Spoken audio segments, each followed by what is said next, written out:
मैंने बहुत से लोगों को ये कहते हुए सुना है कि उनके पेरेंट्स जहाँ पे उनकी शादी करना चाहते हैं, वहाँ पे उस बच्चे का मन नहीं है करने का, बट वो अपने पेरेंट्स को हर्ट ना करे इसलिए वो कुछ बोल भी नहीं पा रहे हैं। Specially this is about girls, क्योंकि उनके ऊपर थोड़ा ज़्यादा प्रेशर होता है। वो अपने पेरेंट्स को ऐसे ओपनली मना नहीं कर पाती हैं कि मुझे ये नहीं सही लग रहा है, या मतलब देखो होता है क्या, कभी-कभी पेरेंट्स की कुछ चीज़ें अलग होती हैं, वो कुछ और चीज़ें किसी पर्टिकुलर रिलेशन में चाहते हैं कि ये चीज़ें वो देखते हैं। एंड आज के बच्चों का इन हर एक की अपनी अलग प्रेफरेंसेस हैं, चॉइसेस हैं। आज के टाइम पे थोड़ी चीज़ें, एक जनरेशन गैप भी हो गया है चीज़ों को देखने के तरीके में।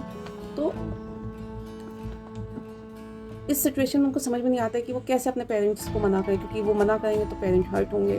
बार-बार अगर मतलब कई शादी वाले आ रहे हैं एंड आप बार-बार मना कर रहे हो, तो फिर पेरेंट्स कहीं न कहीं उनको टेंशन होती है, वो स्ट्रेस में जाते हैं। तो इसका देखो, एक जो चीज़ मुझे सही लगती है कि आपने आज मान लो शादी कर भी ली, बट जो पैरामीटर्स आप देख रहे हो वो आपको उस इंसान में नहीं दिख रहे हैं, बट आपने शादी की अपने पेरेंट्स की वजह से।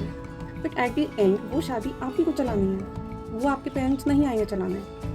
तो जिस चीज़ को आप ही को चलाना है, तो मेरे को लगता है कि वहाँ पे प्रेफरेंसेस आप ही की होनी चाहिए। आप अपने आप को देखो, आप अगर मैनेज कर पाओगे तो ठीक है, क्योंकि आपने आज हर्ट नहीं किया, आप आज उस चीज़ को अपने पेरेंट्स की वजह से एक्सेप्ट कर लिया। बट कल को इमेजिन करो अगर आपसे वो चीज़ें नहीं हैंडल हुई और वो रिलेशन उस पॉइंट पे आ गया कि अब वो नहीं आप निभा पा रहे हो, तो उस टाइम पे आप सोचो, जिससे आपने शादी करी वो इंसान, क्योंकि उसने भी अपनी साइड से हो सकता है सब चीज़ें देखी हो जो उसको दिखी हो आप में, बट अब वो उसको नहीं पता ना कि आप किस माइंडसेट से शादी कर रहे हैं। तो आप उस इंसान का सोचो जो उस शादी को अपना 100% आगे तक का सोच के चल रहा हो। आपके माइंड में तो कुछ कन्फ्यूजन्स थे कि पता नहीं चलेगी कि नहीं चलेगी, बट उस इंसान के बारे में सोचो।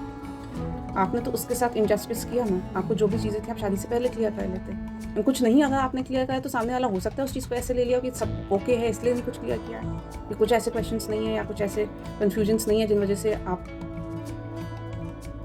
आगे के बारे में नहीं सोच पाते। फर्स्टली वो इंसान, सबसे ज़्यादा तो उसकी लाइफ कहीं ना कहीं हैम्पर होगी इस डिसीजन से आपके बाद में। सेकेंड, उसकी फैमिली। देखो ये शादी और सब चीज़ें ना बहुत ही ज़्यादा सेंसिटिव इश्यूज़ होते हैं, बहुत ही इतनी चीज़ें आपको संभाल के करनी होती हैं। आप दोनों को एक दूसरे के बारे में सोचना होता है। It is two sided relationship, ये कभी भी वन साइडेड नहीं होता। अब आप उसमें पहले से ही कुछ चीज़ों को लेके कन्फ्यूज्ड थे और आपने दूसरे वजहों से सिर्फ हाँ कही है, तो वो आपकी साइड से कहीं ना कहीं देखो कमी तो रही है। उसके बाद आते हैं आपके पेरेंट्स, जो तब नहीं हर्ट हो पाए इसलिए आपने डिसीजन ले लिया। तो क्या आप आज डिसीजन ले पाओगे? अगर आपने डिसीजन ले लिया तब तो फिर 3-3 जगह से लाइफ ख़राब हो रही है। और अगर आपने डिसीजन नहीं लिया, तो क्या आपको लगता है जब आप उस रिलेशनशिप में सैटिस्फाइड ही नहीं हो, तो आप उसको पूरे 100% अच्छे से निभा पाओगे? और जब आप नहीं निभा पाओगे ना, तो ये गलती आपकी हो जाएगी, क्योंकि आप उसमें एफर्ट डालोगे ही नहीं। तो जो चीज़ आपने तब छोड़ दी थी कि पेरेंट्स हर्ट ना हो, वो तो देखो अल्टीमेटली होना ही होना है फिर। और शादी बहुत उम्मीदों से होती है, मतलब एक इंसान से ज़्यादा उस फैमिली की इतनी उम्मीदें होती हैं ना, तो आप अपने पेरेंट्स की उम्मीद तो ख़त्म कर ही रहे हो, कहीं न कहीं आप उसके पेरेंट्स की उम्मीदों को भी ख़त्म कर रहे हो। तो इतने लोग हर्ट हों उससे अच्छा है अभी जब कुछ नहीं हुआ है आप कर लो अपने पेरेंट्स को हर्ट। बट एटलीस्ट अगर आगे रिश्ता अच्छे से चलेगा तो सब चीज़ें कवर अप हो जाती हैं। अभी कुछ दिन का दुःख है, वो ज़िंदगी भर का दुःख किसी के लिए ना बन जाए, क्योंकि आपको नहीं पता आपने जिससे शादी करी है वो आप में कितना इन्वॉल्व हो गया है। ऐसा ना हो वो उसी चीज़ को लेके वो अपनी लाइफ में स्टक है, वो ना मूव ऑन कर पाए।